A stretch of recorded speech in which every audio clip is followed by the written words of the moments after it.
Et Thibaut, avant de nous parler de la galerie Beach & Art, tu vas nous donner un petit peu des idées de sortie, il y a plein de choses. Et oui, comme d'habitude, et cette semaine, il y a pas mal de choses à faire dans les prochains jours. On commence tout de suite avec Saralbe et son soir d'été. Ce sera ce vendredi de 17h à 22h30. L'événement se déroulera sur le parvis de la mairie. Une trentaine d'exposants, producteurs et artisans proposeront leurs marchandises. Il y aura de la restauration sur place avec un concert gratuit de Live Connect. À Beach, cette fois-ci, au Jardin pour la Paix aura lieu le premier dîner étoile de l'été. Ce sera ce vendredi à 19h. Il est proposé avec le restaurant de la Table de Véro à Haute-Villers.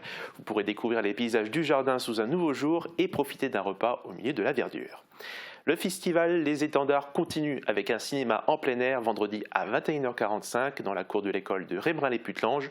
Ce sera le film Permis de construire qui sera projeté. Et vous aurez une seconde date ce week-end pour ce festival avec samedi, le concert Back to the 70s par la compagnie Woodstock Acoustic Trio. Ce sera à 20h à Großbiedersdorf à la zone de loisirs avec une représentation de plus de 3 heures. Les plus grands groupes et artistes de cette décennie seront au programme comme les Beatles, en passant par Jimi Hendrix ou encore Bob Dylan. Ce samedi toujours, de 14h à 22h, le Summerfest continue à Sarreguemines avec sur l'esplanade du casino l'événement Chill and Sun, de la musique d'ambiance, de la restauration, des chaises longues et des animations estivales. Tout sera là pour vous poser et vous pourrez même découvrir de la salsa. On se téléporte ensuite à Beach, cette fois-ci pour la dernière date de la tournée du festival La Tête dans les nuages. La compagnie En Musique posera ses bagages au parc du Stadtweiher. Elle vous proposera un atelier, un concert, du théâtre comique, un quiz et une ambiance détendue et festive. Tout commencera à partir de 17h ce samedi 22 juillet.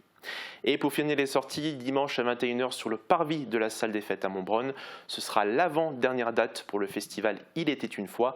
C'est la compagnie Deracinemoa qui vous présenteront le spectacle Tourista. Il vous fera voyager dans votre imaginaire dans un total dépaysement. Et autre dépaysement ou pas, parce qu'il y a des habitués, mais tu nous as promis aujourd'hui, Thibaut, de faire un focus sur la galerie Beach & Art. Et oui, la galerie a ouvert ses portes il y a maintenant plus de 2 ans et en seulement 2 ans, elle a déjà fait son petit bout de chemin avec ses 40 mètres carrés. Pour donner quelques chiffres, 1100 entrées libres ont été comptées et 13 artistes ont exposé leurs œuvres. À noter aussi que tous les artistes ont pu effectuer des ventes auprès du public. Et quel est le profil alors des personnes qui viennent voir les expositions ? Alors il y a tous les profils possibles et imaginables. Il y a les habitants de la rue, tout d'abord, un public qui s'est fidélisé, qui a ses petites habitudes maintenant, les habitants de Beach de manière plus générale, et aussi des personnes venant de la France entière. La gérante de la galerie, Cathy Schwartz, m'a confié qu'il a eu aussi pas mal de publics allemands, de Hollandais et même péruviens qui sont passés pour étancher leur soif d'art. Et ce n'est finalement pas qu'une galerie d'art. Non, c'est bien plus que ça, c'est aussi devenu un lieu de rencontre, un lieu d'échange. Plusieurs conférences ont lieu à l'intérieur et certaines personnes viennent aussi simplement pour discuter et débattre. Il y a aussi des collaborations qui sont faites avec les EHPAD et les écoles. Donc en fait, il y a eu une vraie évolution depuis le début. Et oui, si au début cela avait du mal à démarrer, eh bien aujourd'hui ça n'arrête pas de circuler, de bouger pendant des heures, pendant les heures d'ouverture. La galerie s'est déjà forgée une bonne réputation pour les années à venir. On écoute sa gérante. Un autre chiffre intéressant, c'est les réservations d'artistes jusqu'à début 2025. Imaginez. Nous n'avions même pas posé cette question. On partait du principe qu'il fallait essayer, qu'il fallait donner un coup de pouce à la culture à Beach, qu'il fallait aussi développer un tout petit peu, mais tout de même, ça a son importance, l'activité de la rue. Et ça aussi, ça fonctionne. Alors vous le savez, dans ce genre de structure, on trouve parfois à portée de main un petit carnet de notes, un livre d'or comme on l'appelle, où les personnes peuvent laisser une trace de leur passage en donnant leurs sentiments sur la galerie ou l'exposition. Cathy Schwartz a tenu à nous lire un petit message. À chaque passage, je suis émerveillée et je n'attends qu'une seule chose, prendre mon pinceau à la main et ne plus penser au lendemain. Alors, petite phrase, moi, qui me fait terriblement plaisir. Cette galerie est un miracle pour la ville de Beach. Voilà, ça c'est un petit texte d'une jeune femme qui est passée par là et qui vient régulièrement. Et Thibaut, actuellement, cette galerie n'est pas vide. Il y a un artiste qui expose ses œuvres en ce moment. Oui, tous les 2 mois, il y a un artiste qui expose et il s'agit cette fois-ci de Pierre Landman. Il est originaire de Bitche, il a découvert son âme d'artiste depuis tout petit. Il a démarré en tant qu'apprenti peintre en bâtiment. Il a étudié notamment à l'École des Arts Décoratifs de Strasbourg dans la section céramique. Et au fil de ses voyages, il trouve l'inspiration pour réaliser ses œuvres personnelles. Il était aussi peintre-décorateur quand il est allé au sud de la France. Et aujourd'hui, cela lui fait quelque chose d'exposer chez lui. Ça me fait plaisir, c'est un honneur de revenir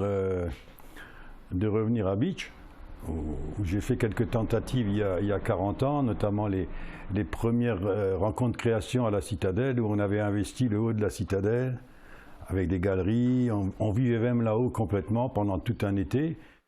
Alors la majorité de ses œuvres qu'il expose sont récentes, moins de 10 ans d'âge, et pour peindre, eh bien, il capture des instants qu'il observe tout simplement.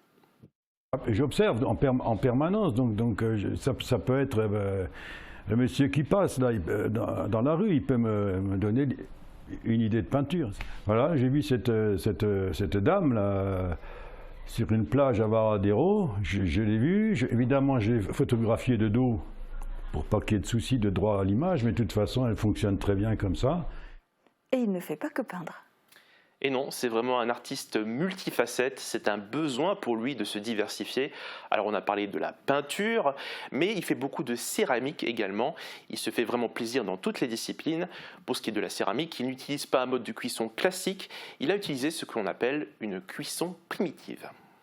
C'est des pièces qui sont cuites dans mon jardin, on va dire dans une fosse. Enfin, on a un contact direct avec le feu. On sort les pièces avec des pinces, on enfume ou on met dans l'eau. Enfin, alors que le procédé céramique, il faut cuire pendant 10 heures dans un four fermé et attendre 10 heures au moins pour les sortir. Alors que, si vous voulez, c'est un raccourci et on arrive à faire des effets spéciaux, des enfumages comme ce petit cochon là. Ouais. Et si vous voulez le voir, le rencontrer, voir ses œuvres, eh bien il va travailler en live prochainement. Vous pourrez voir une création en direct d'une peinture qu'il va réaliser à l'extérieur de la galerie pour les estivales de Bitche. Ce sera pour la fin du mois de juillet. La date sera précisée plus tard dans le programme. Je ne vous en dis pas plus sur cette peinture, vous pourrez aller la voir et la découvrir sur place. Eh bien, merci beaucoup Thibaut et on te retrouve demain sur ce plateau dans un tout autre contexte.